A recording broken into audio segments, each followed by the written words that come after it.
Good afternoon, everyone. On behalf of Beacon Pointe, I want to thank you for joining us for another installment of our Institutional Insight. This quarterly call features topics that impact our clients that go beyond investing. And we're joined today by a good friend of ours, Marcie Glenn. Marcie's the CEO of Another Source, a recruiting firm that specializes in helping higher education and nonprofit clients improve their hiring process. We invited Marcie to join us today to talk a little bit more about workforce trends and challenges for colleges and universities. And hopefully she'll share some ideas to help position your university and your nonprofit as an employer of choice in a competitive market. With that, Marcie, thanks so much for joining us. And I'd love for you to tell the audience a little bit more about yourself and a little bit more about the organization that you run. Well, thanks for having me. I'm excited to talk with you today. Another Source is a recruitment firm, and we focus on universities and colleges, as you mentioned, about 85% of our business. And we do that in servicing primarily the front end of the recruitment process. We believe hiring teams are the best at interviewing and selection, and we want to be the best at building robust, diverse candidate pools so they have the best to choose from. We do that also in a 30-day time model. 30 days is magical because it's short enough to have a positive impact to their institution and long enough for us to be able to work through our process of engaging and educating talent along the way. Interesting. And how does that compare to what you saw in the market before? What made you get into this, I guess? Yeah. I think one of the reasons I believe in Another Source's value proposition is, I think, first of all, it identifies individual strengths in the hiring process. As I mentioned, hiring teams really do know what candidate will best serve in that role.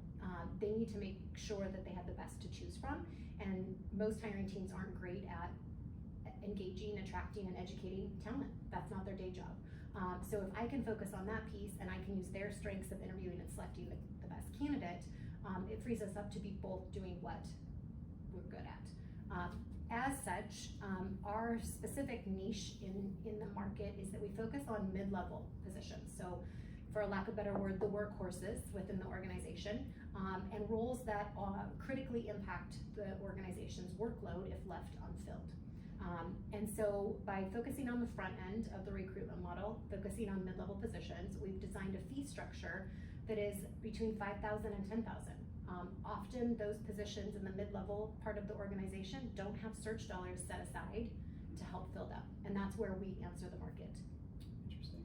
So could, on that topic, could you give us a little information about what you're seeing currently in the market? What have been the trends? I know it's been an interesting last couple of years with the pandemic, with COVID, the rise of work from home. So I'd be curious for our viewers of what you're seeing in the market, and maybe give us a little bit of flavor of what you're working on. Yeah, absolutely.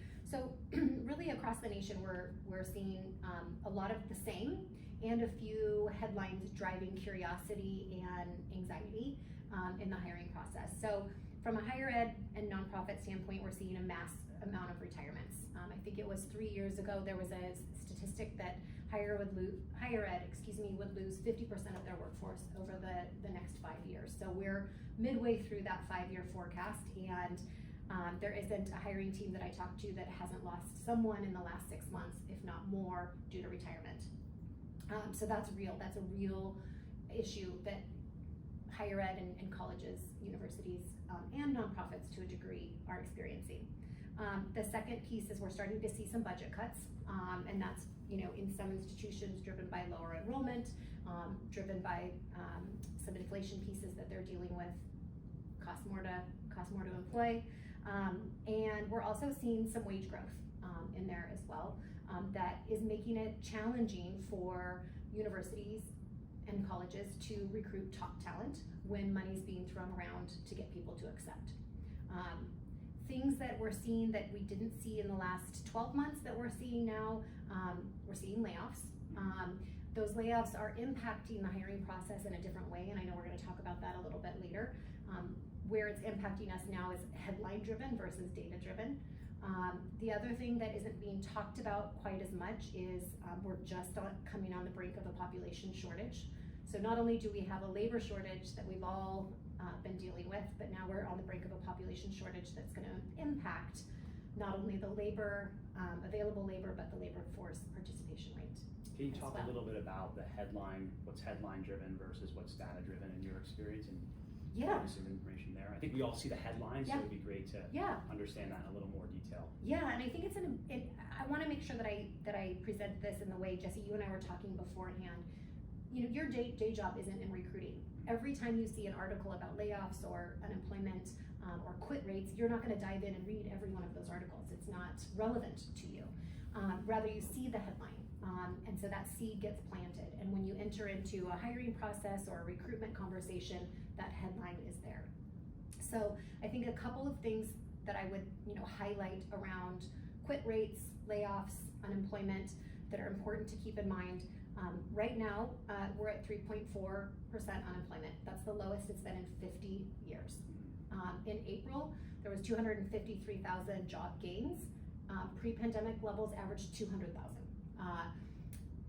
Average wage growth is 4.4%, and the national quit rates are at 30%. Education services specifically is running about 19.2% as of April. So we're still seeing candidates have power, employees have power in what decisions are going to be made around their career growth. It is not transitioned and switched. Layoffs, let's address that. They are happening, but they are still, again, below pre-pandemic levels. They also don't always necessarily create talent options for certain industries or certain job functions. ABC company can lay off 1,000 workers, but those 1,000 workers aren't relevant to XYZ university, just given the job function. Interesting. And so what have you seen? I assume you all have been extremely busy given the market and given the dynamics, but what have you seen sort of as trends this year? Anything that surprised you, or anything that you thought was abnormal compared to previous years? I think one thing that surprised me this year is the continued conversation around hybrid and remote work. Whether this is naive or not, I expected the conversation to kind of settle down a bit as policies were rolled out. But the surprise comes for me when we're in a particular search or talking to a hiring team, and the team is reluctant to own and really radically accept whatever the policy is. They're still wishy-washy about it, or they're still trying to change it. And we'll talk later about how that impacts the candidate experience. But that was a surprise for me. And would you say more of the clients have moved to embrace it, or are you seeing sort of the back to office? I know we live here in the local Seattle area, and the big news is Amazon requiring everybody back to the office, and the banks requiring everybody back to the office in New York. So what's been the take in the higher ed space? I would say the majority of clients that we speak with are offering hybrid, and whether that's 2 days a week from home to 4 days a week from home, it varies based on the institution, but we are seeing most institutions go forward with the policy of hybrid. Yeah. So moving on, I'd love to get your take on the current state of the market, and I know you talked about some of the overarching trends, but anything else you wanted to elaborate on there, and then move into sharing some things for our viewers that hopefully can help put them at the top of the hiring list and make them the employers of choice for candidates. Yeah. Let's pick back up first on the remote hybrid conversation. I think it's the myth that I hear out there that I'll kind of call out is we are not offering enough remote, and that becomes for a hiring team a barrier in their mindset, and that may be different from what other organizations near them are doing, but nevertheless, it's what you have and need to own and begin to sell forward. Interestingly enough, remote is not the biggest motivator when we're talking to candidates. Not everyone wants to work 100% remote. I was just looking at a survey by the Pulse of American Worker, and 87% of people want 1 day from home minimum, and 68% think hybrid is the perfect model. Just give me a little choice. Allow me some autonomy in how I manage multiple roles in my life, or multiple identities in my life. So I think institutions of higher ed have put themselves out to compete with the rest of the market by offering hybrid. I don't think that's the issue. I think what the issue is when we're talking to candidates, we're not sharing with them why we're hybrid, what's in it for them, and allowing them to identify with that or see how it resonates with their core values. So own it and sell it. Yeah. Own it and sell it. Yeah. Yeah, exactly. Interesting. Yeah. I think the other thing that that I would talk about a little bit in terms of what we're seeing in the market is we're seeing the labor shortage impact the number of candidates in a pool. Choice really is what it comes down to. And I think one thing a lot of clients of ours have done is say, how can we open up our funnel? And opening up the funnel is something I'm really passionate about. And I know we're gonna get to that in a little bit, but whether I'm an institution in a remote location, rural area, or I'm an institution in a populous metro area, there's nuances to each, but you're still competing with a market that you need to be able to talk through. And when I talk about looking at what qualifications are in a job, it can really open up a funnel. The difference between 5 years versus 8 years, the difference between a master's degree being required versus preferred, can really help open up the funnel. And we're starting to see hiring teams and search teams have the conversation of what can we do to open that funnel up a little bit. And is this a case-by-case basis for the schools, or how does, and I think we talked about this a little bit, but how does it work for state schools where the requirements are maybe set at a state level, and what does that look like in your process when you work with clients? Yeah, so I think, as we hear commonly in higher ed when we're working with our clients, there's a lot of regulations that are put on higher ed in one way or another that they're having to navigate.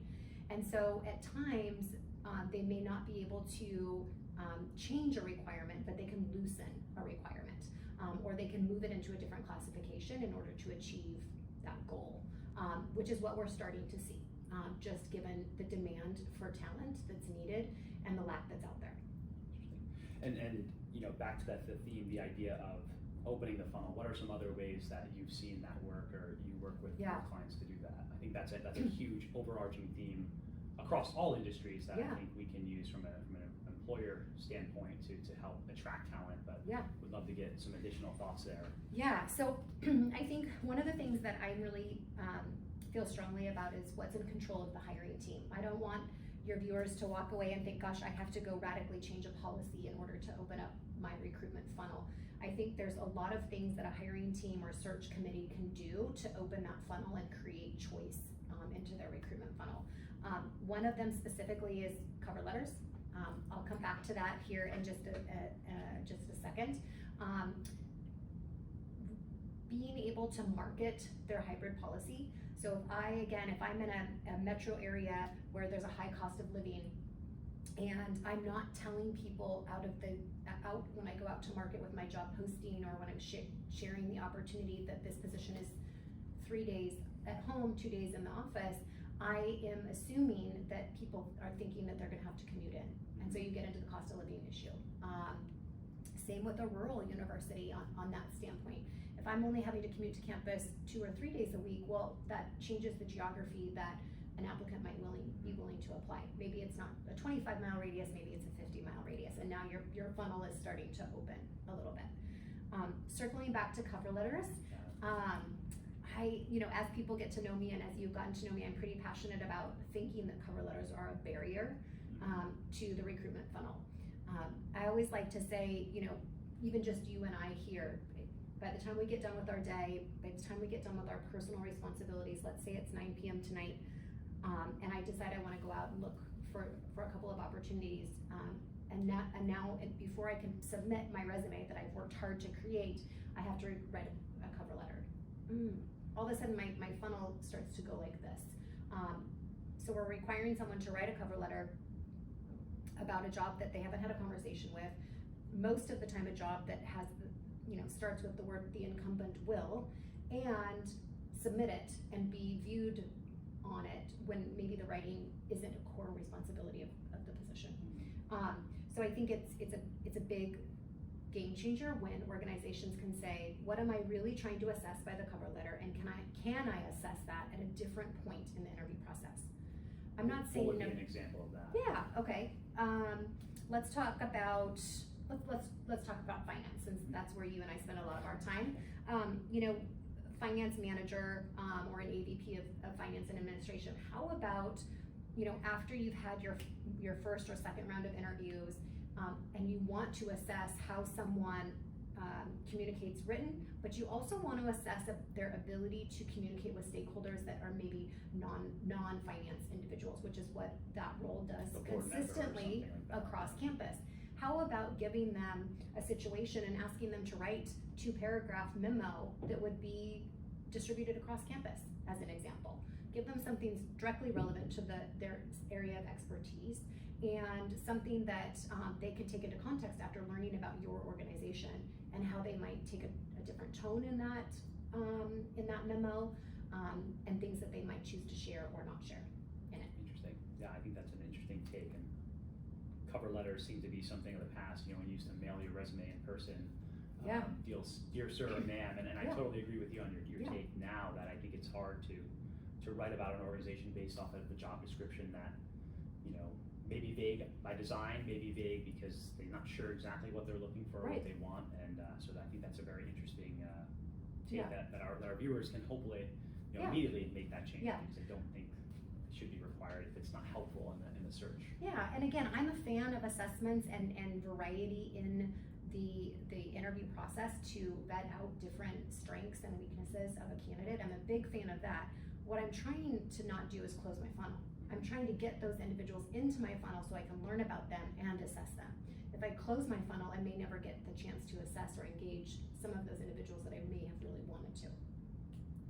And what other areas of technology, I mean, outside of, you know, the cover letter and movie, what other areas have you seen, you know, technological advancements in the recruitment process? I know a lot of companies will offer, hey, upload your resume here, and, you know, they download it for you, versus filling in all the little boxes, or, you know, submitting a handwritten copy or something like that. What are some other areas that you're seeing, and where do you also imagine sort of the puck going in that respect? Yeah, so there's two things. One, we're definitely seeing institutions reduce their application steps, and allowing that resume to autofill quite a bit. There's, you know, the kind of mindset of cross candidates is, gosh, it takes me so long to apply at that organization. And so institutions have responded to that. They're doing well at reducing that application, or making it perhaps a 2-step application. So open up the funnel, get the interest, and if they move forward to the next step, maybe there's a second step to the application that gets additional information that they may want. So that's been extremely positive. The thing that I think a lot of us in recruiting are talking about right now is ChatGPT. And how does that impact? Let's go back to cover letters. You know, remember the days, Jesse, when we would have an outline of our resume, and we would then take it to a resume writer or a career services center or a career coach, and they would take their strengths and make this, you know, outline beautiful, and something that we felt great moving forward.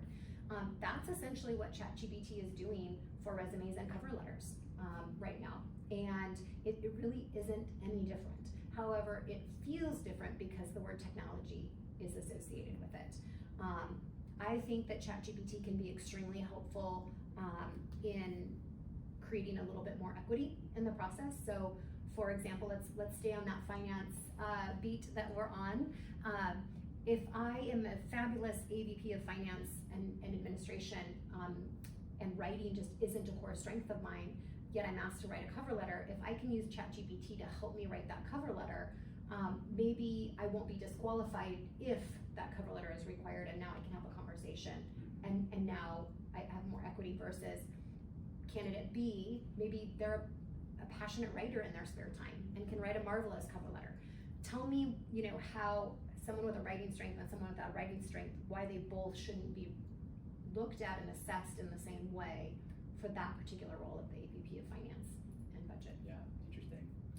And you had mentioned, just to sort of backtrack, you mentioned other assessments that you're a fan of. Without going too specific into any set role, I mean, what do some of those things look like? You know, are we talking IQ tests, personality tests, culture tests? Like, talk maybe a little bit about some of those things and how that's impacting. I think we've all been there where we've applied for a job, and it's like, take this test, and you walk out scratching your head. What does that have to do with the day job? So I'd be curious to know, you know, from your perspective, if what you're seeing, what's useful, and Yeah. maybe some of you might recommend, or Yeah. obviously our viewers can contact you to help Yeah. set those up, but I'd be curious to get your take there. Yeah, my thought is this. I'm a fan of things that are used as tools in the process versus weapons. And what I mean by that is, if an organization has adopted an assessment, some sort of personality assessment or work skills assessment that they use consistently, that individuals that are interpreting the information are trained on it, and 3, it's used as a piece of information in the process to be evaluated versus a weapon to knock people out. That's when I think it can be successful. Again, back to opening the funnel. Yep, exactly. In our organization, we use a lot of case studies in various roles that we're hiring in to accomplish 2 things. One, to ensure that we've articulated what the role really is. But secondly, to identify talent where they may not have they only have transferable experience instead of specific experience. So I can use a case study for them to work through and show me how that transferable experience might set them up for success. So again, I'm opening up my funnel in that way. Other things that you want to share, other topics? I think we touched on a lot. I mean, is there anything else that you want to share? I obviously the last question I would ask, if you have nothing else, is just what would you say is the main takeaway? Right? I know we just talked about a little bit about how AI is impacting this, and I think we could have a whole conversation about Yes. AI and the future of hiring and that maybe for another time. But we touched a little bit about on work from home, and I love the idea that you said, own the policy that you have and sell the policy to your candidates. Make sure that they're aware of what they're signing up for, whether it's every day in the office, 2 days in the office. Make sure they're aware of it, because that impacts a lot of families' decisions. Yep. But I would say, what would you say is the main takeaway? If we had our viewers sort of walk away from this call and say, this is the one thing to do that will hopefully dramatically, besides calling you, dramatically change your hiring process or improve your hiring process, what would you say that would be? Yeah, I would say the one thing that is at the hands of every hiring or search committee is, as you begin your recruitment, look at what in your process, in your job posting, and your interviews could close your funnel and eliminate great talent. Those things are things like we talked about, the cover letter, not talking about certain things like remote or hybrid, and educating people on what that means. Looking at, are my qualifications so stiff that it forces people to self-select out? For example, women are, as we read job postings, there's a statistic that we're likely to self-select out if we don't match 100% of the qualifications. So really look at what can we open, what can become preferred. The second thing, when I mentioned looking at interview process, where can we open up the funnel to be able to look at how we're assessing candidates? A good example of that is if I establish a search committee, and the average tenure that the search committee has is 10 plus years in higher ed, and I am the position allows for individuals without higher ed experience, the natural tendency for that search committee is to lean to those that have it, just given there's no diversity in experience on that search committee. So maybe think about diversifying that search committee with regards to experience to help ensure that you're continuing to open up your funnel along the way. Interesting. All great things, all Yeah. good things to learn. Well, Marcie, I want to thank you so much for your time, and thank everybody for watching today. And we'll get anyone who has questions, additional questions for Marcie, we'll have a link to our email addresses and be more than happy to put you in contact. So I want to thank everyone and look forward to doing it again soon. All right, thank you. Thank you.